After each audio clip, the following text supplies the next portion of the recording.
Hello, everybody. It's Matt Linklater here, and today I have a special guest for you, Michael Mendoza. He is known as the Patriot Racer. He holds 2 world records. He's a former Marine sniper, and he's also a recon Marine. He did 3 tours in Iraq. He holds a Purple Heart, or was awarded a Purple Heart, and a Navy Cross, which is the second highest designation for valor in combat. He raises money for the Semper Fi Fund.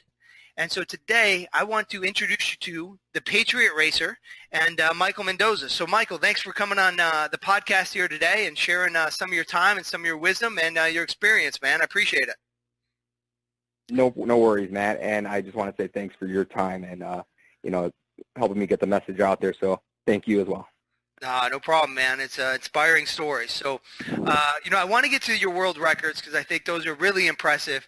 But, I really want to say thank you for your service to the United States. And would really like to hear about your experience as a Marine. So if you can, share us your experience as a Marine and why did you even decide to go into the Marine Corps? Well, joining the Marine Corps was actually, it's a pretty funny story. It's real easy for me to tell.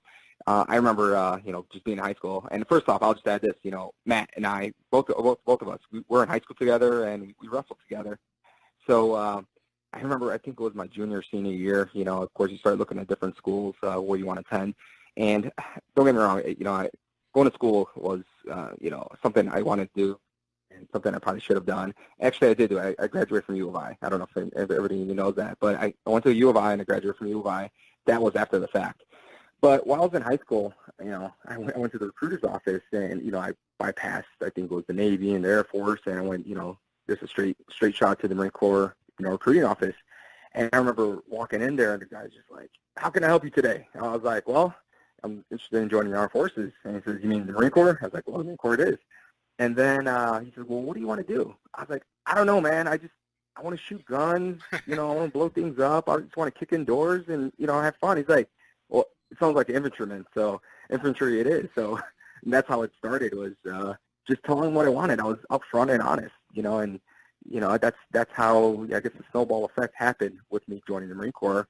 And of course, Mom was just like very supportive, and she just was one of those Marine moms, like I'll very supportive. I'll do what you want me to do. I was like, well, guess what? I'm a big boy now, but I'm a big boy pants, and off I went. I went to boot camp, and then went to my different schools. And I remember deploying. I was 18 years old. I got deployed right away, right out of boot camp, right out of my initial schools.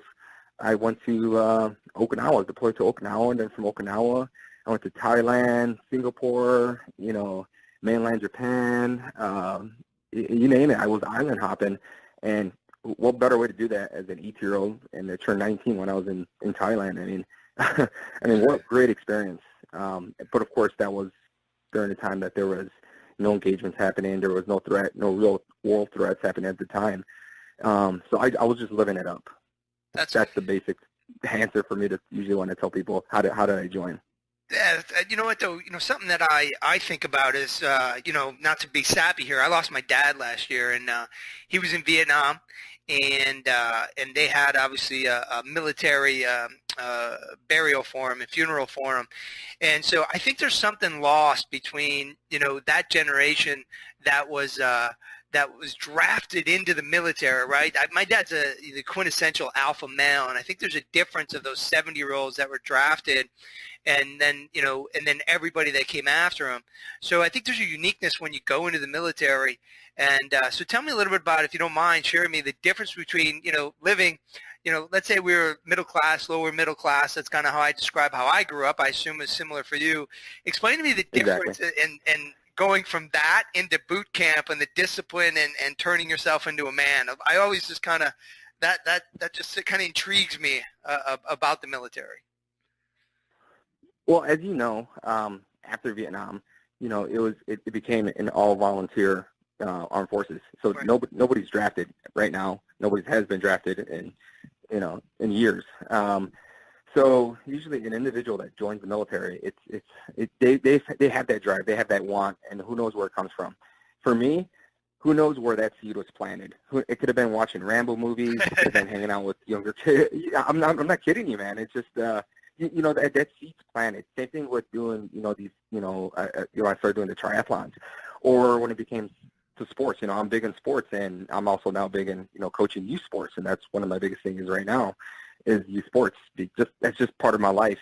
But, since it's an all-volunteer force, it depends what you do in the military.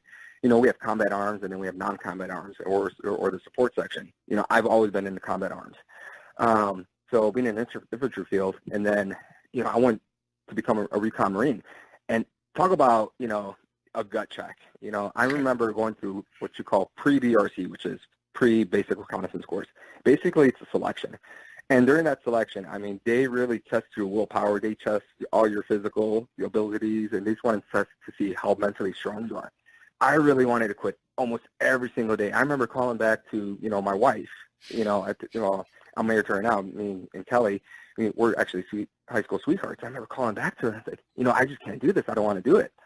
And when it was all done and said, after, I graduated, just at school, they said, we don't care how fast you are. We don't care how strong you are. Are you a team player? Are you one to quit? And that was the biggest thing for me, was that I never quit. I just don't have that mentality of quitting. I just don't know how to say no, it could be a bad thing sometimes.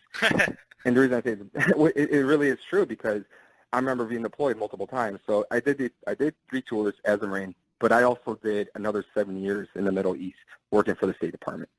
So I had multiple years overseas. And when I got injured, that was a volunteer deployment. I didn't have to go. I remember, I was on the West Coast, and they needed some snipers out in the East Coast, and I said, hey, I'll go out there. And once I went out there, I didn't have to go, because I could have been back home doing some more schooling, military schooling, that is, or just training up with the teams. But instead, I decided to, jump in another sniper platoon. And then that's where, that's when I got injured, was during another engagement.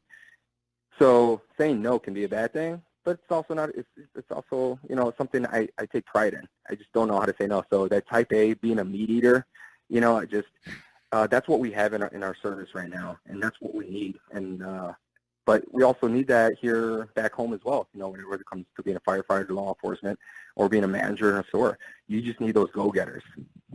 No, totally. You want the people that don't stop and can push through any kind of mental and physical obstacles. And in business, you don't really have as many physical obstacles. It's that mental. But definitely, right, as a Marine and in the military, you have both those to push through continuously, I imagine, right? No, for sure. And I always like to, I'll try to paint you a pretty good picture, and for everybody else that's listening. So being a reconnaissance Marine, a lot of that's physical. They want to know, can you fin? Can you ruck? You want to say ruck, can you march, or can you run with pretty much a backpack, with a lot of weight on your back. You're a shooter. And then when I went through sniper school, that's all mental. So it's more of I don't want to say a gentleman's course, because right, you'll still get a gut check there. But going through sniper school, you have to memorize a lot of things verbatim, whether it's paragraphs, the lay of the land, map reading, so when it comes to land navigation, et cetera, or it comes to communications, when it comes to different types of radios. A lot of that was just mental. You talk about, going back to school in college days, or even in high school for those that are the younger ones, just doing those overnight study cram sessions. That's what sniper school is like to me, and that was brutal mentally. So I guess that's one way to relate in the business section, because when you're sitting at a desk just punching away, you have a timeline, or you have a deadline that you have to submit, whatever it is. That's the way it was in sniper school for me, because you'd be given a task, say, all right, give me an op order, or give me a warning order, or whatever it could be, and they say, you got 12 hours, go. I was like, this thing's going to take me at least 3 days. You have 12 hours, complete it, and go. Whereas being a reconnaissance Marines, they said, hey, I'll see you on the other side of, that mountain. You have 12 hours. So I was like, I'll get over there in a car a lot easier, but some people, yeah, I don't know. I'm trying to paint you a pretty good picture. So sniper school was very, very tiring, very mentally draining, whereas being, reconnaissance Marine, that was physically draining. It's great that you say that, because I think so much today, and not to, paint a picture of, the wussy society that I think we've created a little bit is, these kids go to school and there's a bunch of excuses on why things don't get done. people want to go into the workforce and they want training and they want you to hold their hand. And basically what you're telling me is what we all know is that nobody holds your hand and they don't care. So if you think it takes you 2 days, nobody cares. They're telling you do it in 12 hours, you're going to get it done. And, that's why we have probably the greatest military in the world, right? Yeah, you're dead on for that, for sure. But put it this way. So I'll put it as a way of, like, say, logistics, right?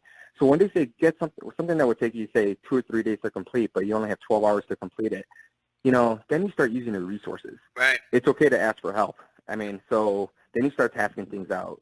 If you're in a team, so I'll go back to being a sniper or being in sniper school, you got to start delegating different duties. So if you're a TL, which is a team leader, or an ATL, assistant team leader, whatever it is, you start delegating. You can't do everything yourself. You have to ask for help.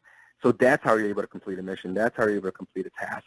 That's how you're able to complete basically what's handed in front of you. And I think that's the way it should work in the civilian society, in the business world, or even being a family, or if you're a father, a husband, whatever it is. You got to start working as a team, and that's what happens in the military. They teach you teamwork, and if you're not a good team player, well, guess what? You're not part of my team. You're going to get the boot, and that's the way. That's what I loved about one of my former team leaders. He instilled in me of how to become a better leader, and he was hard on me. And at the time, I was hating it, but when I look back at it today, or just even after the fact, I love the dude, man. He's my brother for life, and we talk to each other every single day. And I don't know, that's somebody I couldn't go without, because he was so hard on me, and he showed me the way. And you're never going to figure it out yourself, so that's why I say you need to ask for help. No, that's great. I mean, now, it's no secret that high performers like yourself, what we do is we thrive on people being tough on us. And if they can lead, if they're leading by example and they're tough on us, it's easy. It pushes us to another level. So, hey, I wanted to ask you a question too. Tell me about your 3 tours in Iraq, and kind of, if you can, share us a little bit about a day in the life. What you're doing every day, some of the mental, physical challenges that you had there. Well,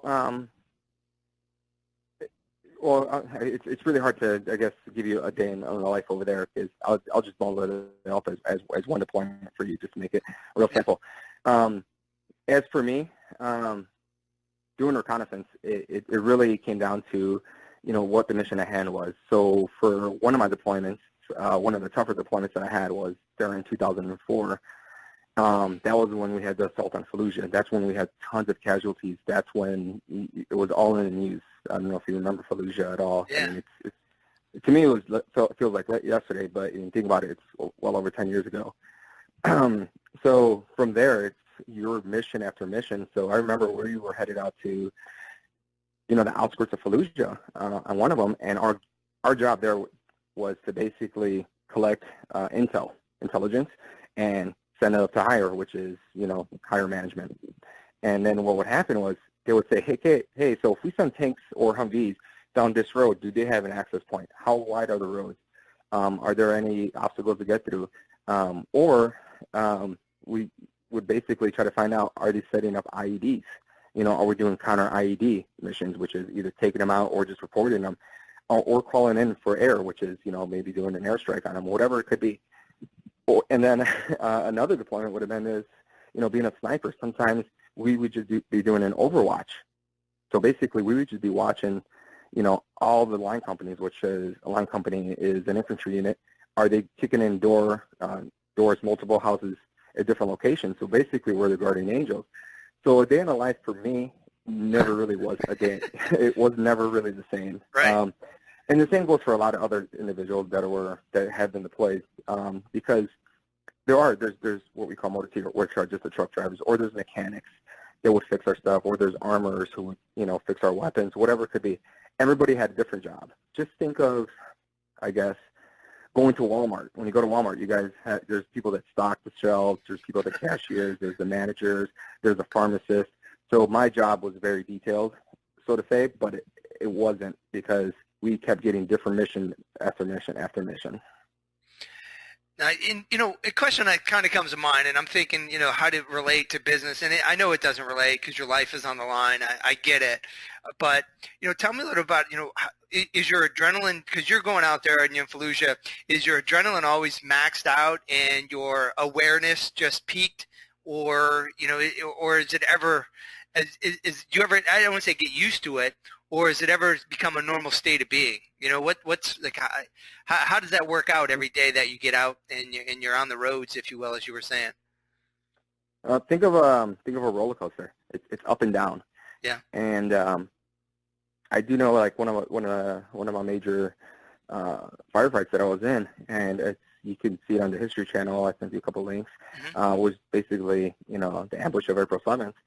There, I mean, we were, for that deployment, I think we were only there a couple months, and we've already received some fire. We've already been engaged a couple times, but at that moment, right before, we had this huge ambush set up on us. And for those that are listening, we had a 25-man, reconnaissance platoon, and we were doing reconnaissance for a main element because they were going to send tons of supplies to a different location. So we're doing route reconnaissance, and when we're doing this reconnaissance, we're headed down a main supply route. It's called the MSR, main supply route. So we're heading down this main supply route, and we've been on this road multiple times before. Think of, going down, I-80 or 290. Basically, yeah, I'm not kidding you. You usually have tons of traffic in the morning or in the evening, people coming and going. Well, on this day, the roads were kind of clear and kind of quiet. And you can kind of think of the old the Western films when you see the tumbleweed going across. Well, There was no tumbleweed. It was just eerie quiet. And when it became eerie quiet, you didn't see the vendors on the corner selling, the gasoline. And over there, when they sell gasoline, they sell them in milk jugs. It's the world, man. It's a war-torn country. Yeah. So the vendors out there, they sell blocks of ice. So we didn't see any of these. And sometimes you would also see children just running around playing with a stick and a piece of dirt or playing with the old soccer ball, whatever it could be. We didn't see any of this. So the atmospherics have changed. And we started noticing this. And sure enough, come over the radio, and they said, hey, guys, just be ready. Something bad's going to happen. But before that was even said, there's those spidey senses that start kicking in. You just know something bad's going to happen. Yeah. So when I say the roller coaster effect, it just starts hitting you because, you had that experience from being there over there, and you just know when someone cracks around off at you, or you're going to be an all-out firefight, whatever it could be. Well, sure enough, moments later, there's RPGs flying. We're being assaulted, and it was a close ambush. And our first vehicle, so in the 25-man platoon that we had, we only had 5 vehicles. The first vehicle, one of my best buddies, Eddie, who was in there, actually they're all real good buddies of mine. It took a direct hit to RPG, and you just see a big ball of smoke and fire, and they just went up in fire and up in flames, and so that hits you really hard. You're like, damn. At the same time, you're getting shot at, and we didn't have armored vehicles. So back in 2004, we didn't have what you call up armored, so we had open door. And then there's a reason we had those as well, is because we can move around faster and lighter. And sure enough, you see the second vehicle start receiving fire, and then our vehicle is receiving fire.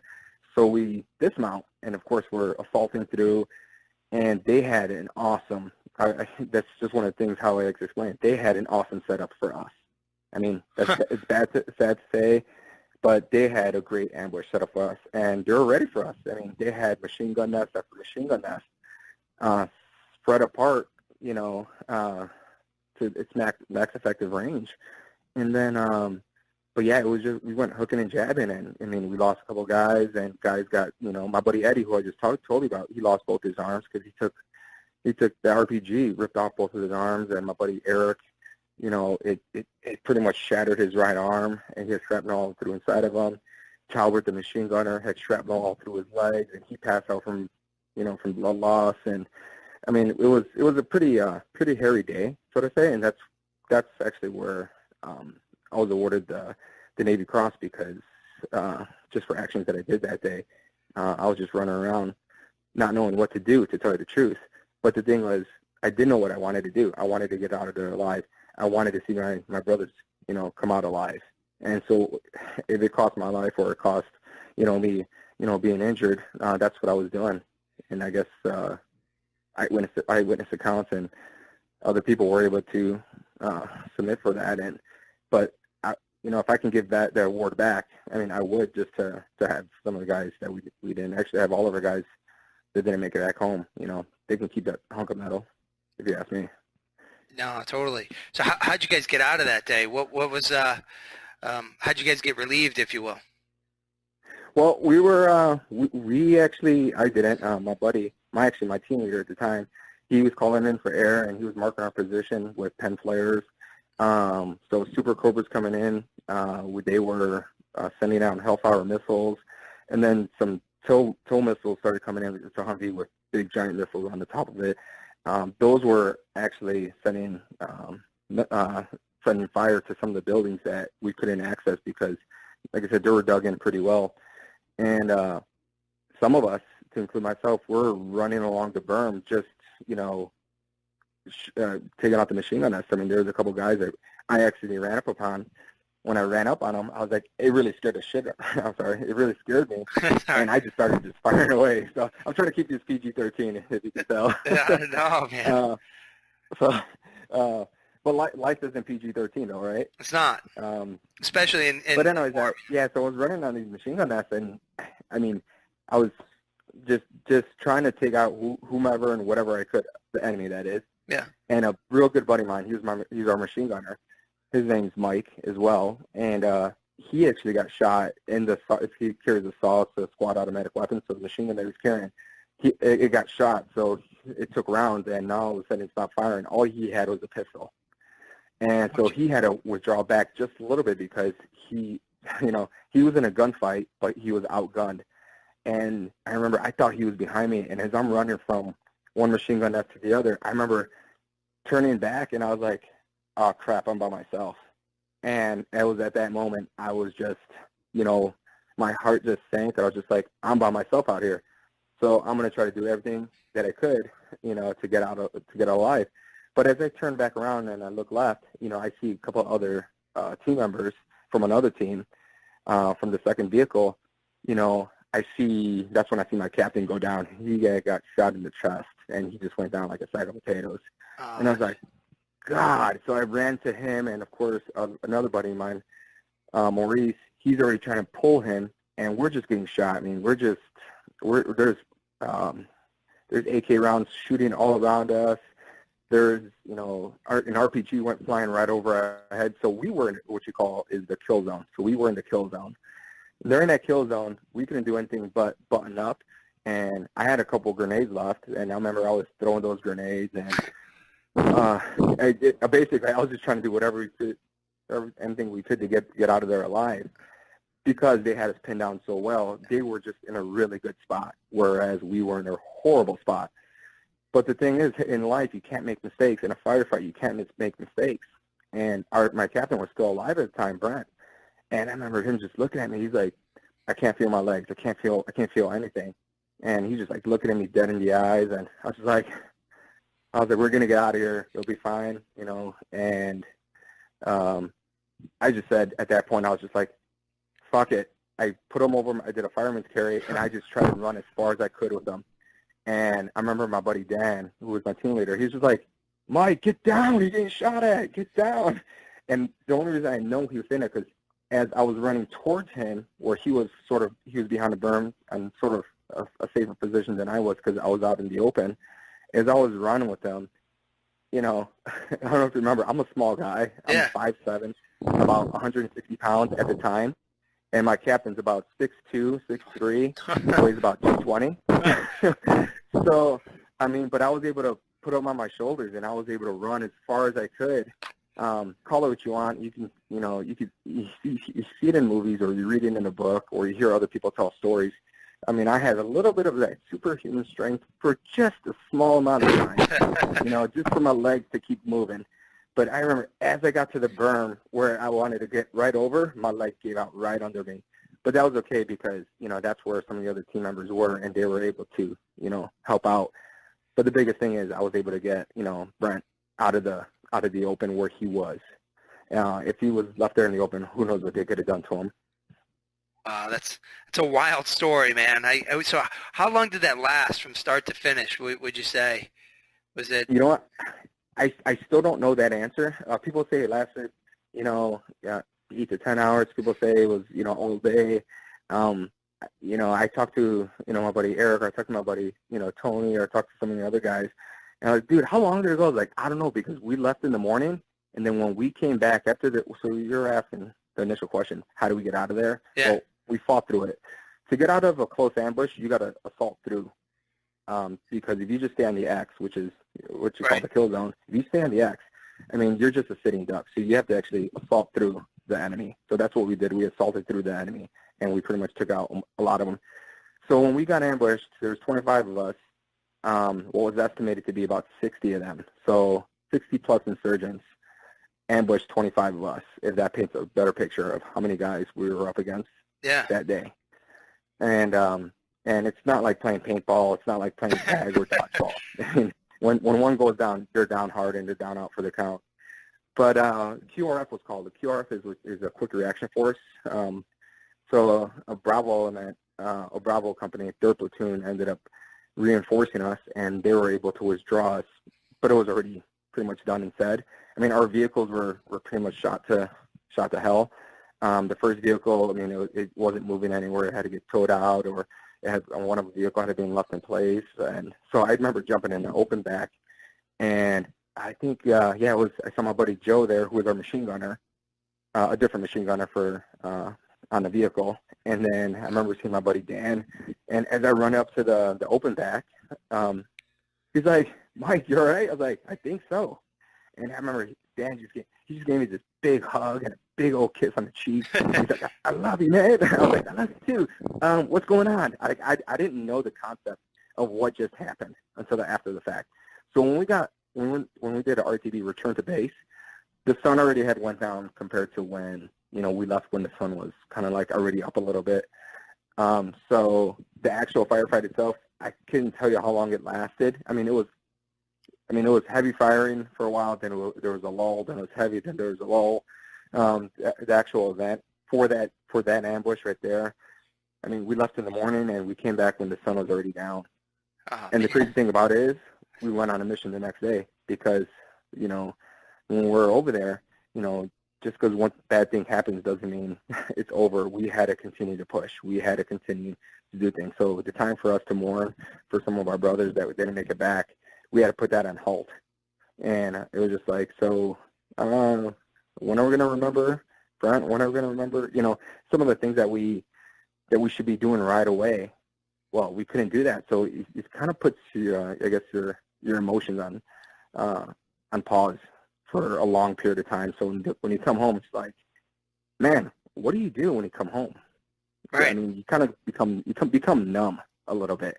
Yeah. And I'm okay with being numb. But it's not being, it's your family and your friends don't really understand why you become numb. Yeah.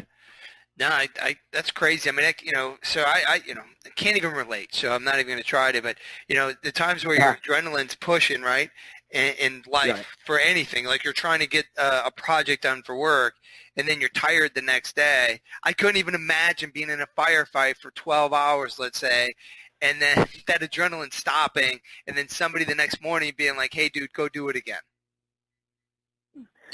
Yeah, that's exactly how it pretty much was. It's you got to go do it again, because it's going to happen again. We didn't kill everybody that needed to be killed that day. What's going to happen, or what was happening at that time, and that was right before we assaulted Fallujah, because that's where all the insurgents come from. Everybody from Syria, everybody from Iran. So a lot of the insurgents, they were at the time. They weren't Iraqis. Basically Iraq at the time was just a hotbed. It's basically a big play zone, but for war, where everybody was coming. So we needed to, find those people. We needed to find, otherwise it was going to continue to happen. So that's why we had to do it. But no, I mean, I remember, being in school. I remember, when papers have to get done, they have to get done. And I'm home now. Like, when I decided to break the record, I mean, I was racing 4 Ironmans, per month. So basically every single weekend. And when I would get tired, when I would think like, oh man, I don't know, how am I going to complete the next one? you know what, I would just take, one race at a time, and that's how it was with the mission. Just take one mission at a time. And that's how I tell a lot of the kids that I coach. I was like, hey, you know what, take one match at a time. Take one practice at a time. Just because you feel crappy now doesn't mean you're going to feel crappy tomorrow or next week. It may continue for a couple of days, or it may not. What you're feeling now is you're not going to feel tomorrow. If you're in bliss right now, it doesn't mean you're going to be in bliss tomorrow. You're always going to be in that super high of happiness. You're not always going to be in that super low of sadness either. So just let the situation develop is what I like to tell people. And when I say that the situation develop is whether you're closing on a house, whether you're closing a deal on a business, or trying to complete a paper, let the situation develop and then take action. Right. It's a great way to look at it, and it's it's not even comparable to what you went through, but definitely people could relate, I guess, in those senses. I know one day you took a grenade to your chest, right? And it was on your third tour in Iraq. It was my last deployment, and I'll paint you I'll try to paint you a picture for that one as well. So the grenade wasn't on my chest when it exploded. Otherwise, I probably wouldn't be here. Right. A grenade landed. That one was on a sniper mission. We were doing counter IED, which is roadside bombs. For those who don't know what an IED is, or any kind of a counter ambush. So we're just pretty much set up in a building, and we're doing Overwatch. And as we're doing Overwatch, sure enough, we see, some guys digging a hole. And of course, you don't take action right away. You let the situation develop, which I love to say. You let the situation develop. The moment you start seeing these 155s, and a 155 are basically mortar rounds or mortar shells, or basically bombs, start being put in the ground, and of course they start hooking it up. Well, there's always rules of engagement. Once that starts to happen, then you ask permission to engage, and then of course once you have permission to engage, you execute your plan your hasty plan that you have at the moment, because when it comes to war, when it comes to a firefight, when it comes to a life and death situation, you want to make sure you're doing the right thing. And so it's a hasty plan at the time. And sure enough, these guys are, the baddest of the bad. They're out there to do damage to civilians, to the coalition forces. They don't care who they're doing damage to. They just want to hurt people. So, and we knew who we were going after that day. We didn't know. We had an idea of the era that we're at. And sure enough, when we engaged, they started engaging us back. And what we didn't know at the time was, and I would love to say that, we know everything, but in real life situation, you don't know everything. And sure enough, as we're engaging, there's somebody closer, from what I believe, because I didn't see it, was able to toss a grenade. And when it landed, I think it landed about 5 to 10 feet, so not very far. And then when it exploded, I took shrapnel to my chest. It went underneath my armpit. 2 other Marines were also injured as well. It hit like their back and the flank side, and a lot of it was muscle tissue. And I thought it was okay when I got hit, because you feel the concussion of a grenade. Right. And I've already felt a blast prior to that before. And when you feel the blast, you're just like, oh, just a concussion. You feel just the bright, you feel the heat and everything else like that. And when you feel that, you're just like, I'm okay. And then all of a sudden, 2 of the other guys like, I'm hit. This hurts. Basically they're telling me that they're injured. So and one of them happened to be our radio operator. So I take the radio from him, and of course, we tell him that we're engaged, and we have 2 WIAs, which are wounded in action. As I'm moving from one area to the other, and I'm trying to stay low, like crouched, so I don't get my head picked off. Right. And I remember my ATL, he was just shooting up 40 Mike looms, which are basically 40 millimeter grenades that go up in the sky, and then they ignite in the sky, and it's a little candle that you've probably seen like in movies. It basically illuminates the area, so you can see who's running around at the bottom. So he's lighting up the sky at night, and this was about 2 o'clock in the morning, 2:30. And the only reason I know that because we go back to our logbooks and we see when our last radio transmissions were. But anyways, as I'm moving from one area to another area, I started having trouble breathing. I was like, oh man, I'm having trouble breathing. And then one of the other guys, he just looks at me. He's like, and he's from Cal. He's like, dude, you got some blood on your face. I was like, yeah, it was from the other guy. I don't want to say names right now, but it was from another guy. He's like, no, man, it's yours. And I was like, what? So I look around, and sure enough, I did a quick sweep along my legs. There was nothing there, like my arms, nothing. My neck's okay. And then, but as I'm doing a body sweep, I still didn't see where I was hit. And my buddy, he just looked at me and he says, "Yeah, you're hit right here in the side. You feel this?" And sure enough, like I just had like this hole on the left side of my chest. Basically, it's right underneath your armpit. And as I look under there, it was just oozing blood. It just would not stop. I was like, "Ah," just like. And the first thing that popped in my head was the deployment prior to that. That's where my captain was shot. Yeah. So right in that same location where he was shot was right underneath the chest, except he had an exit wound, which is in the lower right back side. But as for the grenade, I start looking at myself. I get right back on the radio. I say 3 WIA, which is 3 wounded in action. QRF is already en route. But just within moments, I just started having trouble breathing. I just could not breathe. I couldn't catch my breath. And I guess for those that are listening, and even for you, Matt, have you ever like just went for a quick jog, like maybe just run up the quick stairs just to catch something or whatever it is, and then you take a deep breath, like, and then you exhale? Well, I was trying to get that breath, and there was no exhale. Yeah. So it was really frustrating, and I thought back to my buddy Eddie and why maybe he lived compared to like why he was able to be the badass that he is today. Is that he knew that he was in a bad spot. When he looked down at his arms, he just saw mangled pieces of meat. And he was just like, calm down, don't freak out.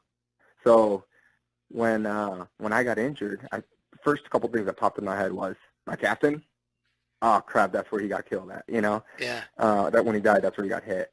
And then the other part was I thought about Eddie. I was just like, calm down, don't freak out, And I just like, so I start trying to calm myself, trying to get my heart rate a little bit lower, try to control my breathing, which I couldn't. But I started thinking about Eddie, and that's where that experience comes into play, is that, you got to take advice from others. And I remember when Eddie was telling me that story that, hey, just relax, don't freak out when he got injured. Even though he wasn't giving me advice, indirectly he kind of was, because when someone gets injured or someone's in a tight spot, just relax. And I just remember being sent to Fallujah Cache, which is a casualty aid station. And for those who have, who've had, kids, babies, or, any women out there who has had like the ultrasound done, they're doing an ultrasound over my whole chest and my stomach cavity and everything else like that. And they're like, you see those big black spots? I was like, yeah. Like, that's all blood pooling up, And I was like, oh, great. So what does that mean? It's like, we got to open you up. So they put me under, and I think, I woke up in Baghdad, Iraq, and I remember calling my wife and telling her, I was like, hey, babe, what's going on? She's like, oh, I haven't seen you in a couple of weeks. I was like, I'm coming home. She's like, what? I was like, yeah, I'm coming home. But at that moment, I still had trouble breathing. I already had chest tubes in, and I was like, I got injured. I was like, what? I was like, and I told him that, a good buddy of mine was going to call and let him know the situation. And sure enough, I think she got the call like a couple hours later. Yeah. She spoke to the ER doctor that was there. He's like, he's going to be okay, but he's not okay because I was battling infection after infection. And then, of course, I was sent to Germany. From Germany, I was sent, to Bethesda. Then I was sent to the June Naval Hospital. I got bounced around a lot.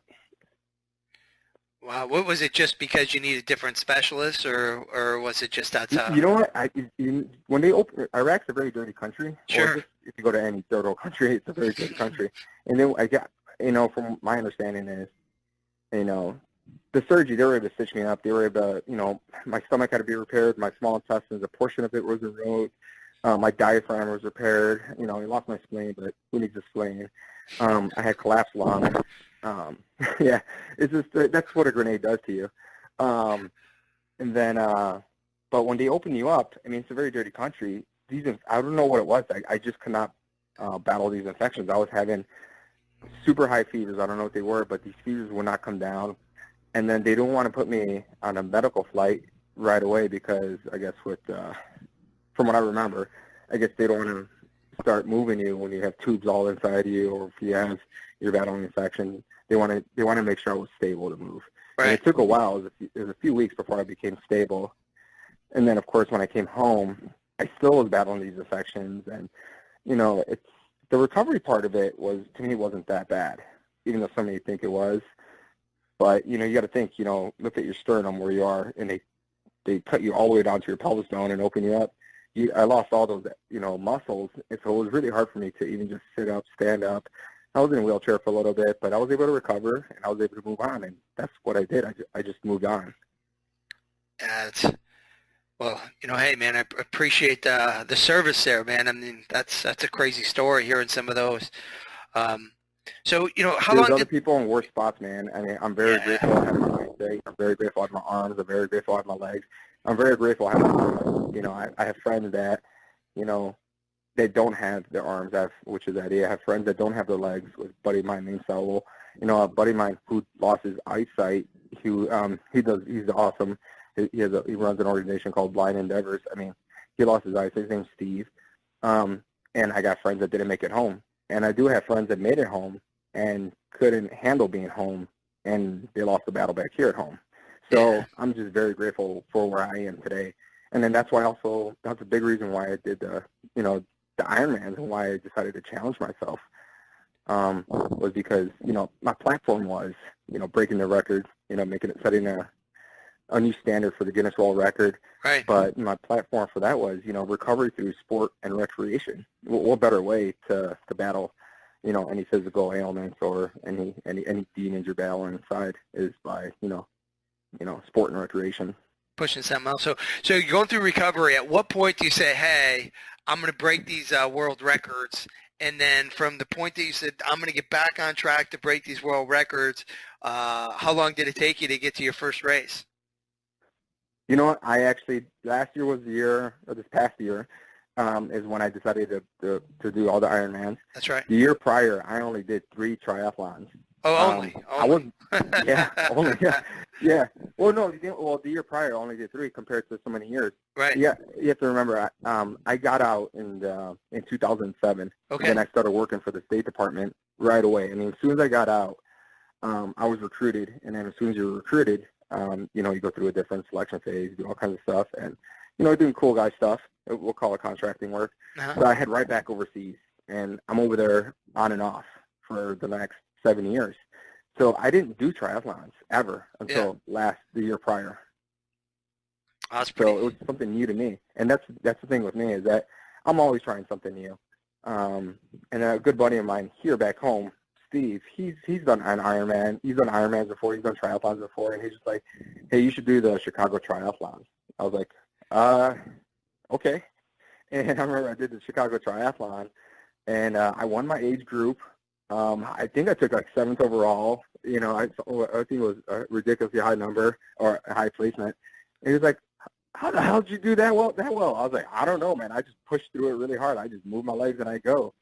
And I get that all the time. It's like, how do you do it, man? I was like, you know what? Just do it. Don't question yourself, Of course, when it comes to doing an Ironman or triathlon, you got to put a little, work into it, which is, the training and the nutrition and, the recovery side of it and everything else like that.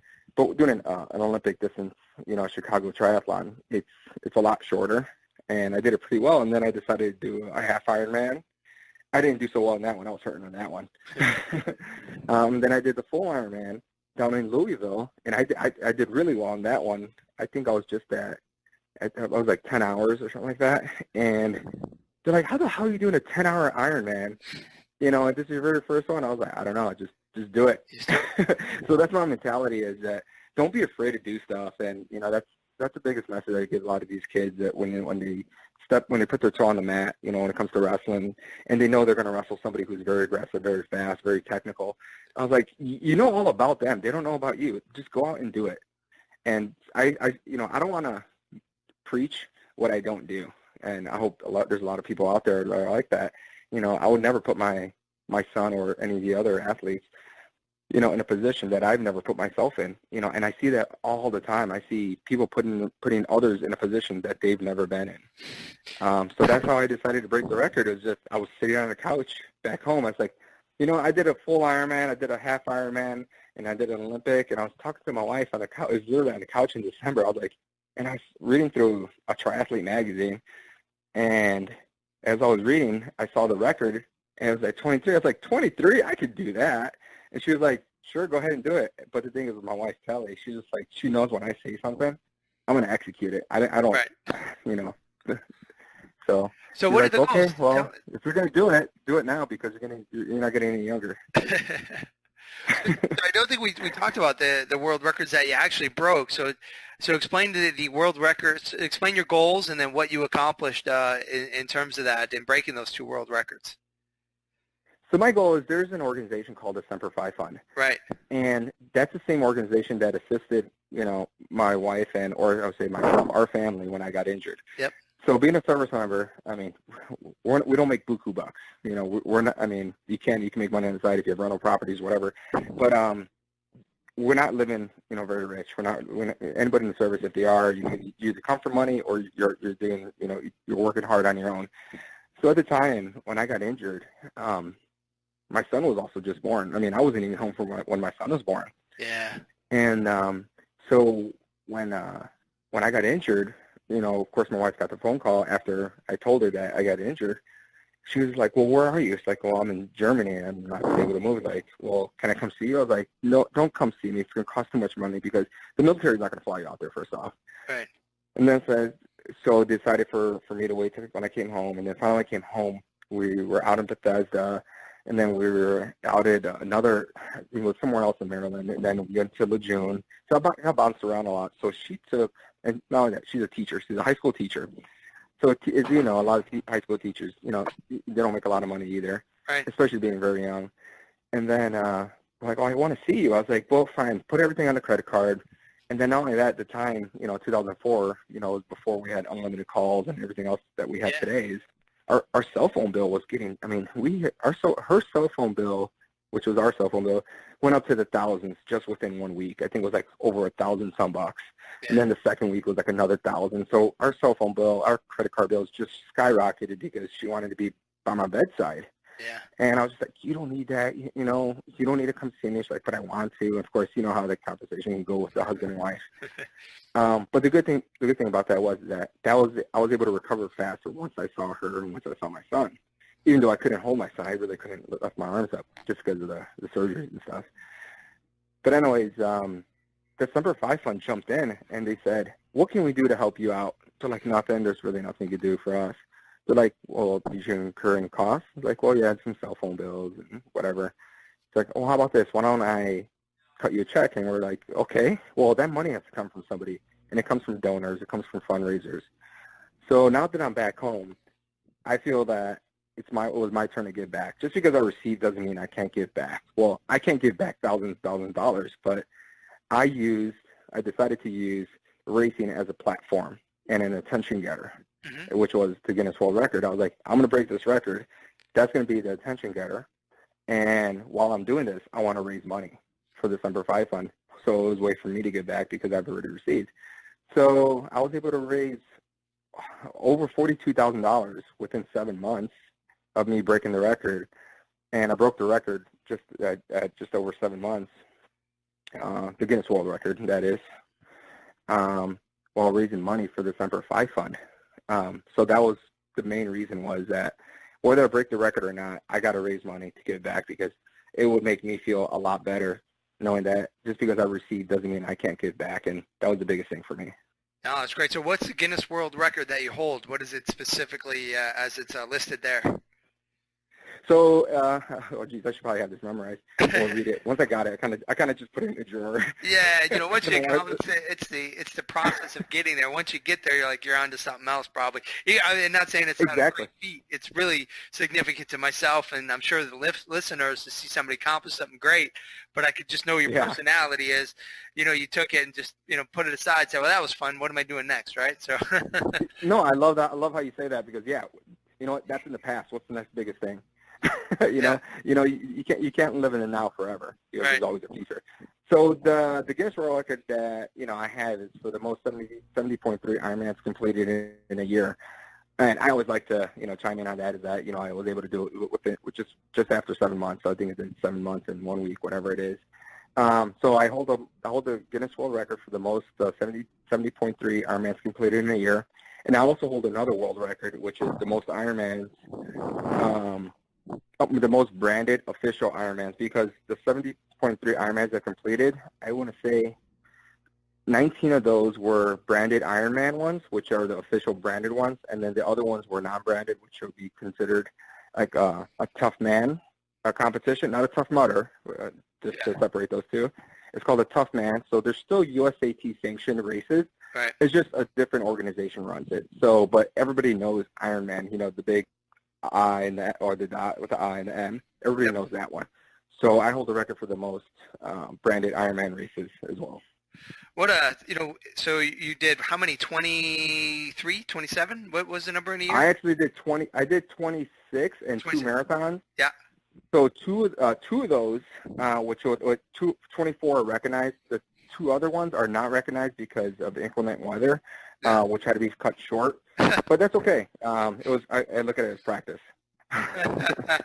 so here you are. You have collapsed lungs. I know it's 10 years earlier or whatever still. But 10 years later, you're running these marathon or Ironman. What are some of the biggest obstacles? How'd you stay healthy throughout it all? Talk about how you stayed healthy in some of your nutrition. I know you'd mentioned that, but what was that process to stay healthy, or is it one of those things, dude? You're not healthy, you just do it. Both. I want to say it's a mixture of both. Sorry if that doesn't make sense. No, it does. So we'll start with to me, it's the easiest part.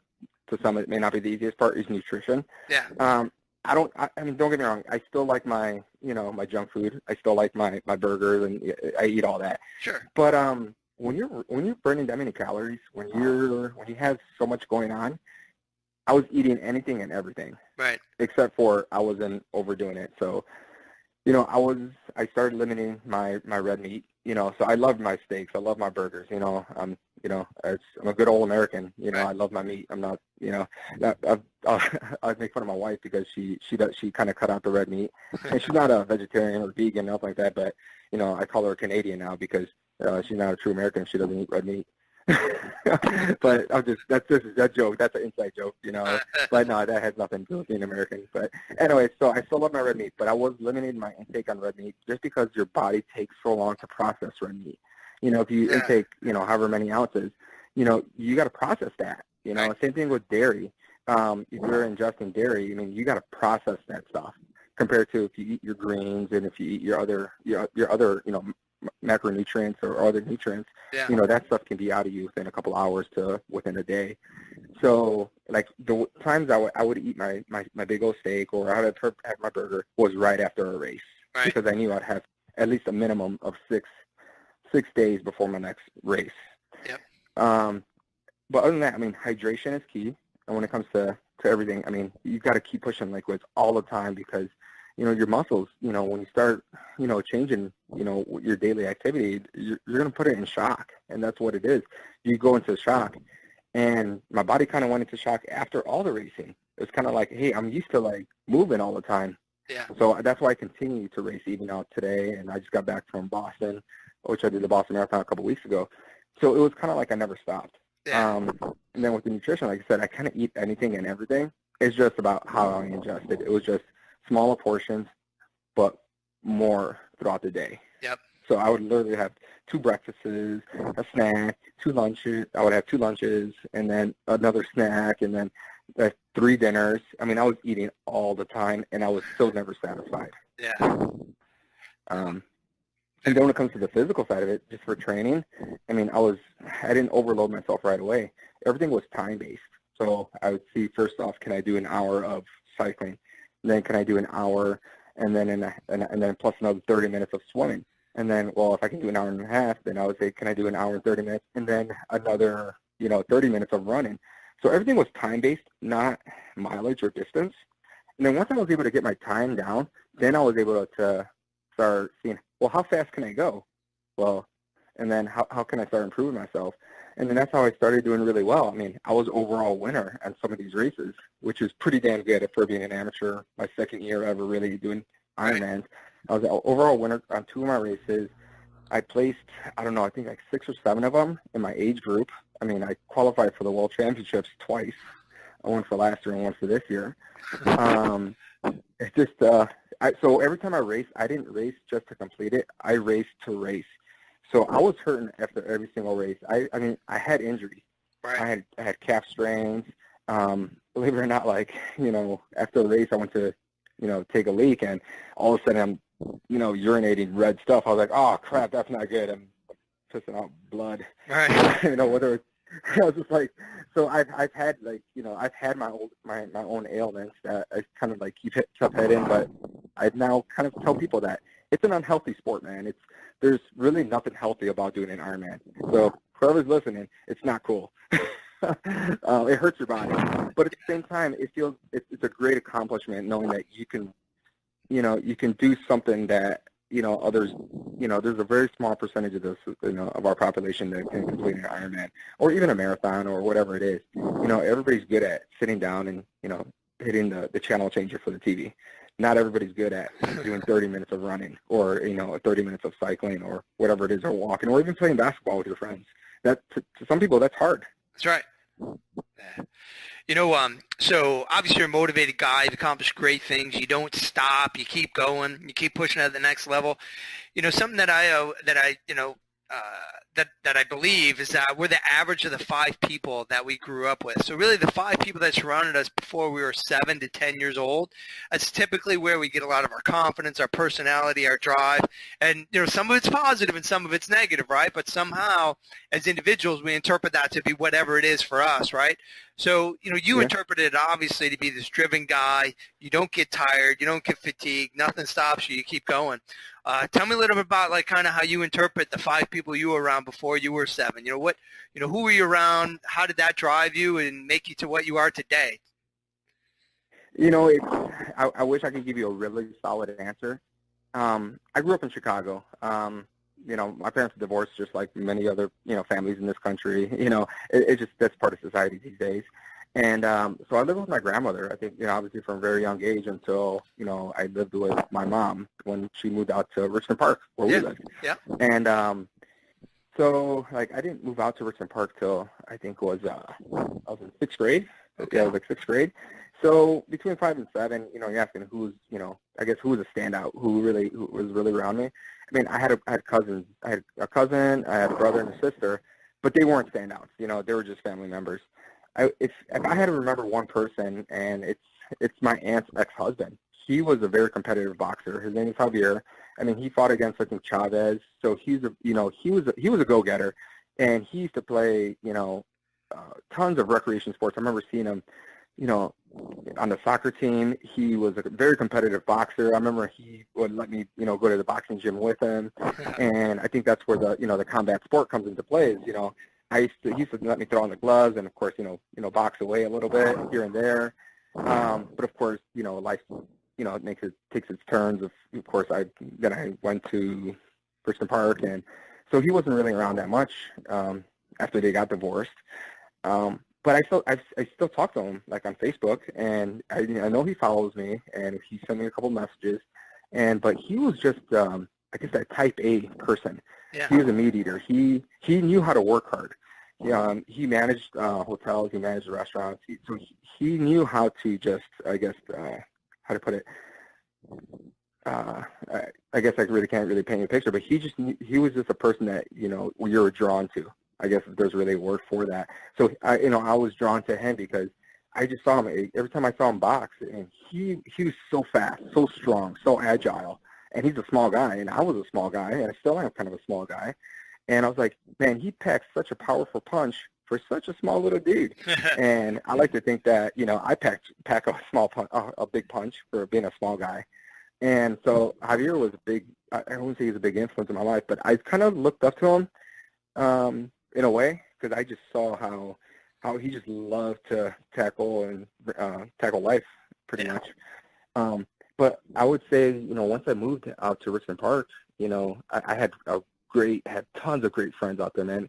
I adapted so well, and I think that's why my kids adapt so well to, like, other friends too.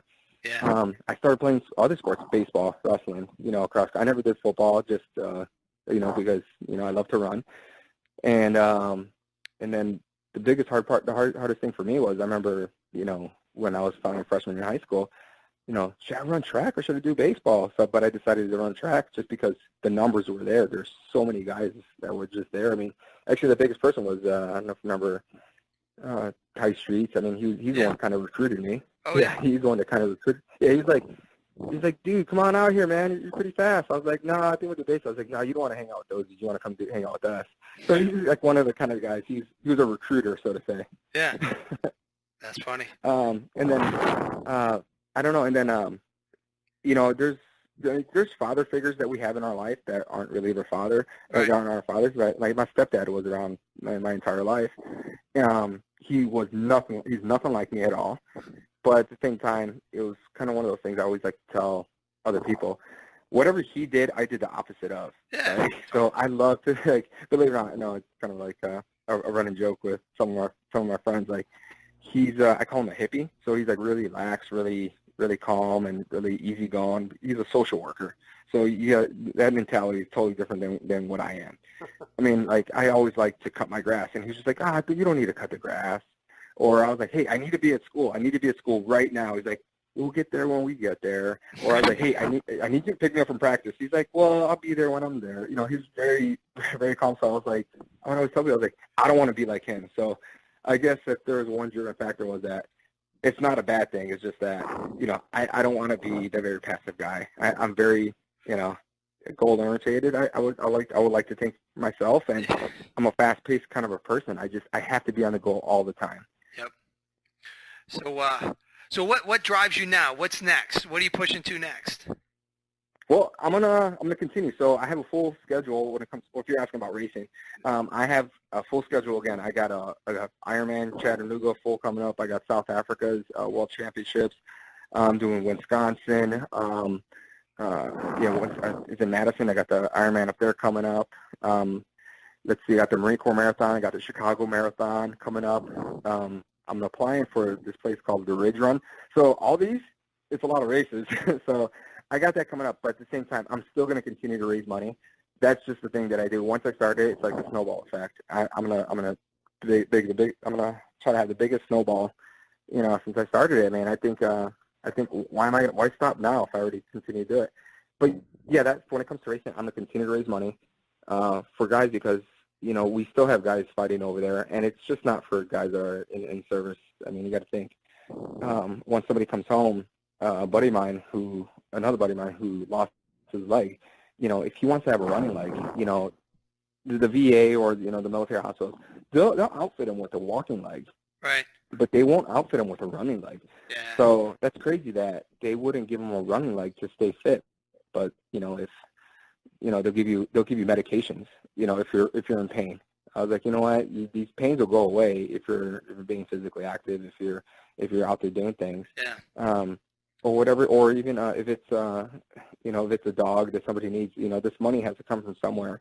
And like I said, I want to continue to give back because I do know for a fact that other people that have been, helped, and other people that have been injured and then helped, they're giving back as well too. So it's just not myself. There's a lot of people out there returning the favor, and that's what it is. Our younger guys need to see guys like myself that, hey, you're just not going to receive, but you're going to receive and give back. So I want to continue to, tell my story and continue to send the message that, recovery through sport and recreation is a lot better than, taking these medications or talking to a stranger on a couch. Yeah. Because I would rather talk to you like we're doing right now, or talk to somebody at a race, or talk to somebody that I'm hiking on the trail with, or maybe I'm fishing somewhere. I'd rather talk to somebody there than talking to somebody on a couch with a checklist saying, so how do you feel today? Or are you sad today? Whatever it is, compared to somebody on the hiking trail where they say, dude, why are you doing this? I was like, man, look at the trees out here. How beautiful is it? That's right. It's a different conversation, right? Yeah, for sure. So where can people donate to the Semper Fi Fund, especially since you're listening to this? I mean, not that, you're a pretty modest guy, in our conversations, but where can they donate and possibly donate in your name, right, to the Semper Fi Fund? For sure. So if you go to thepatriotracer.com, I have a link that goes to the Semper Fi Fund.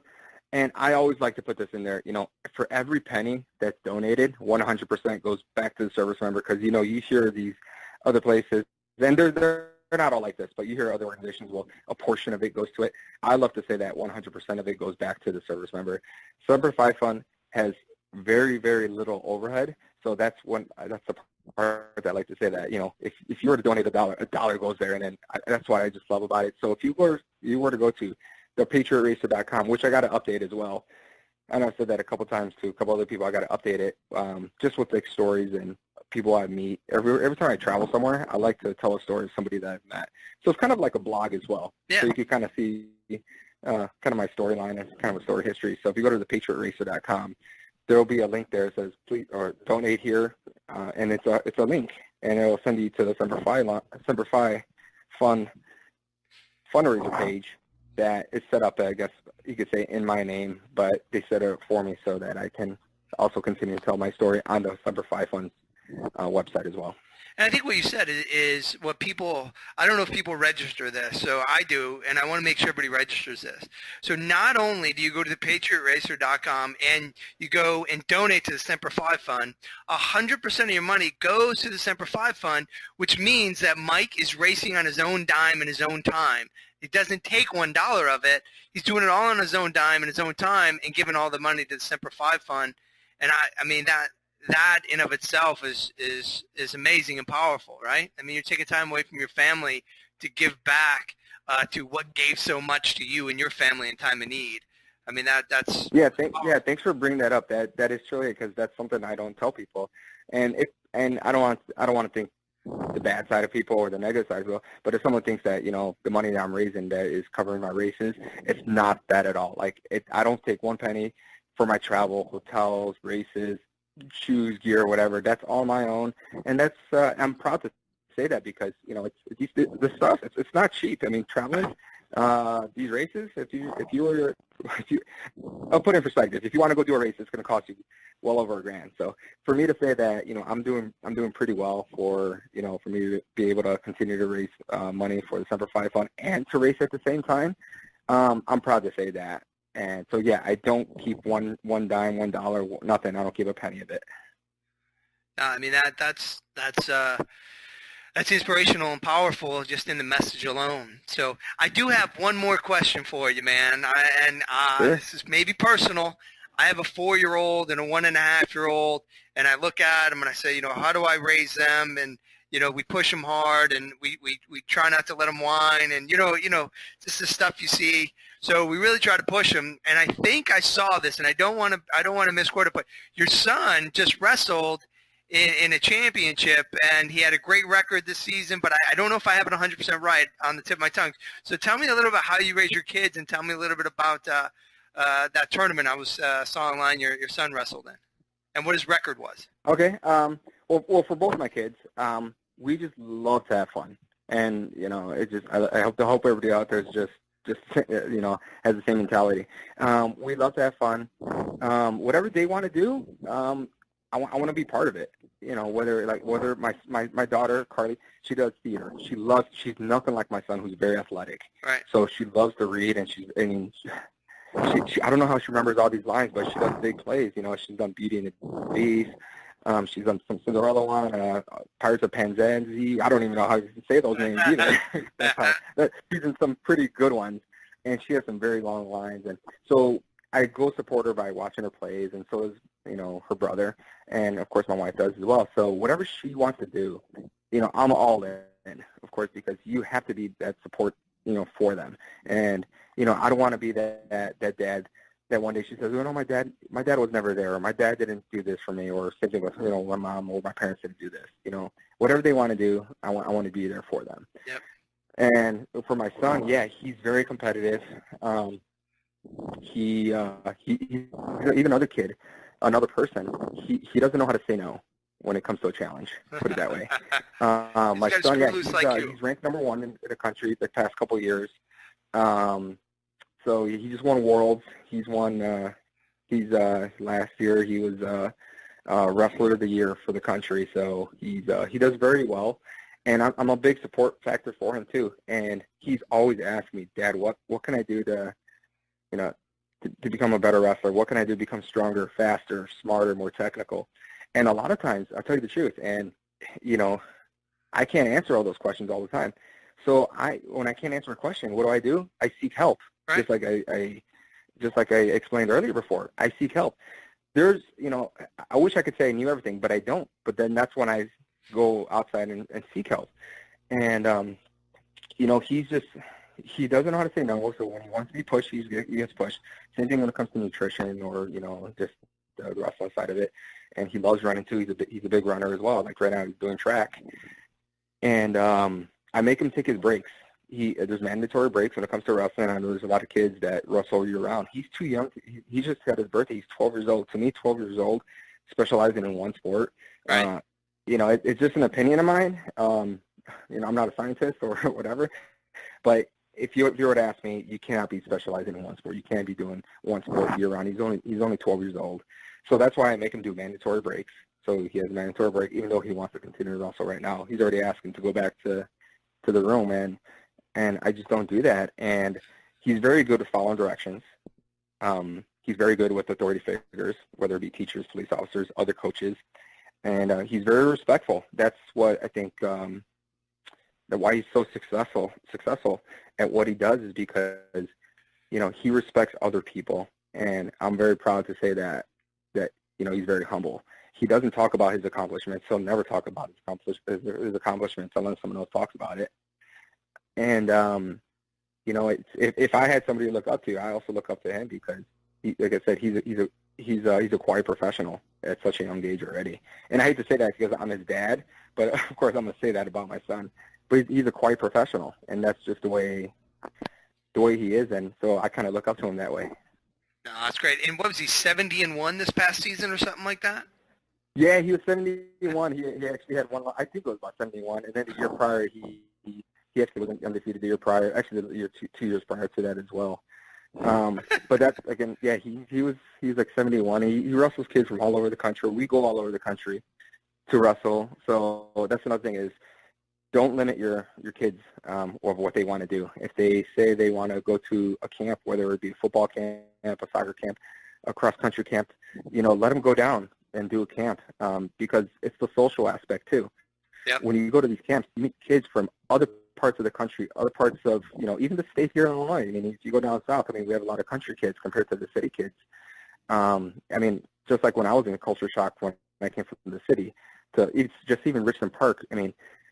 The kids in Richmond Park never seen a city kid that had an accent, so to say, Yeah. So, he's been exposed to different types of society, different cultures as well. And so has my daughter, and to include obviously myself because I've traveled the world, all over the world already. And then my wife as well. Don't limit your kids, man. That's just one of the biggest things. I see a lot of parents just start focusing on one sport, which is say it's wrestling, or they'll say, hey, you know what, we're not going to go do this because we're going to sit at home and do family time. Well, you can do family time in a different state, whether it be Iowa, whether it be California and San Diego, Florida, if you have the means to do it, of course. Right. Just don't limit your kids. And because I felt like I was limited when I was younger. And like I said, I'm doing everything that I wish I could have done when I was younger. But then again, if my kids say they don't want to do something, they don't, we're not going to force them to do it. Just like my daughter, she did swimming for one season, and then she wanted to quit. Well, we're not going to let her quit in the middle of it because once you commit, you commit. You have to stay with your commitment. That's right. But the following year, we didn't. She didn't do swimming again. But she understands that when she signs up for something, you're going to stay committed to that. And then, but now she loves theater. She loves soccer and other things. And the same thing with my son. You say you're going to do something, we're going to stick with it, which is like, say, making a weight class or whatever it is.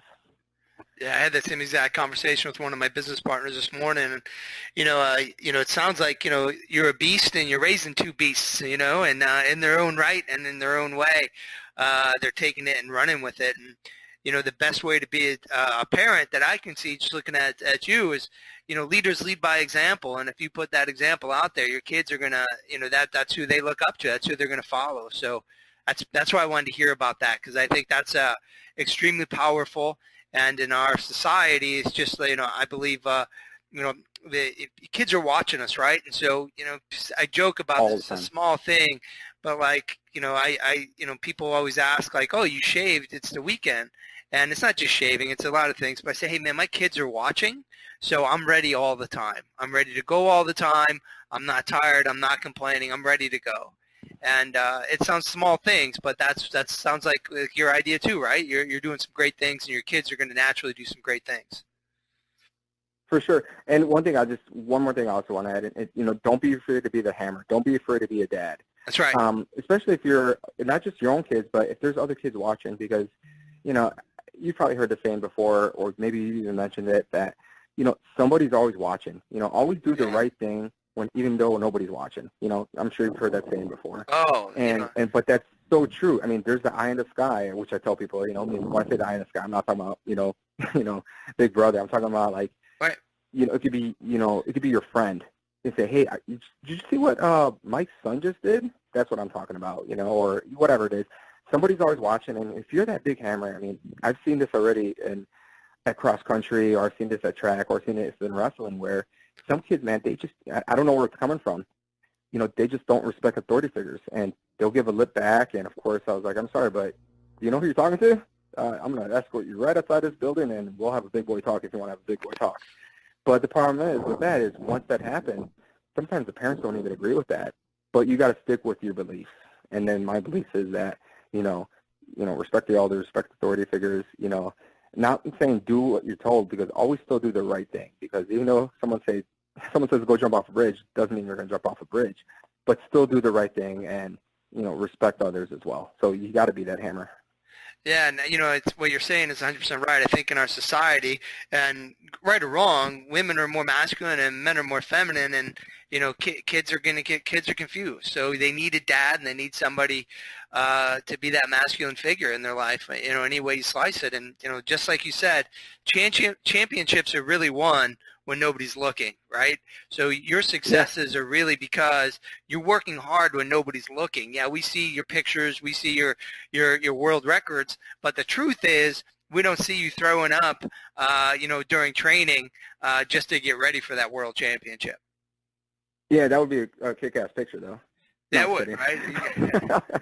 For some reason, I don't think you throw up. I think my wife has a little bit of that in her where she just doesn't get tired, right? You just kind of got that push where I know you get tired, but to the outside, it's like, how are they still jumping around after, running 13 miles and it looks like you ran 10 feet, Right. No, I totally understand what you're saying.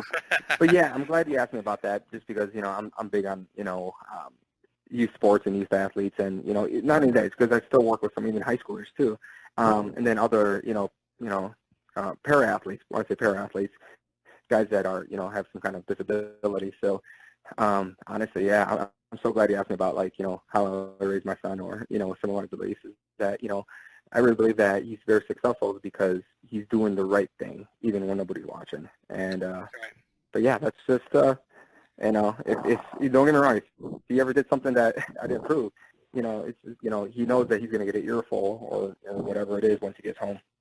Yeah. No, I appreciate that, man. Hey, I appreciate your time today. You shared just a ton of, great motivational stories. They weren't just stories. They're not just cliches. You showed us how you put everything in action by sacrificing yourself for the country, helping out your brothers in time of war, and then, even giving back to the people that have helped you. Such an inspiration. I encourage everybody to go to thepatriotracer.com, thepatriotracer.com. Keep up with Mike. Make a donation. I certainly am right after this. And, Mike, and anything else you have to add? Anything we didn't cover that we should we should get from you today? No, just keep plugging away at life. And remember, things are always changing. And always let the situation develop and then take action. That's my motto right there. Mike, I appreciate it, brother. Thank you so much for taking the time with us today and answering these questions and painting some vivid pictures of what it takes to be a champion, man. And thanks for your service and your dedication, and thanks for your inspiration, brother. All right, Semper Fi.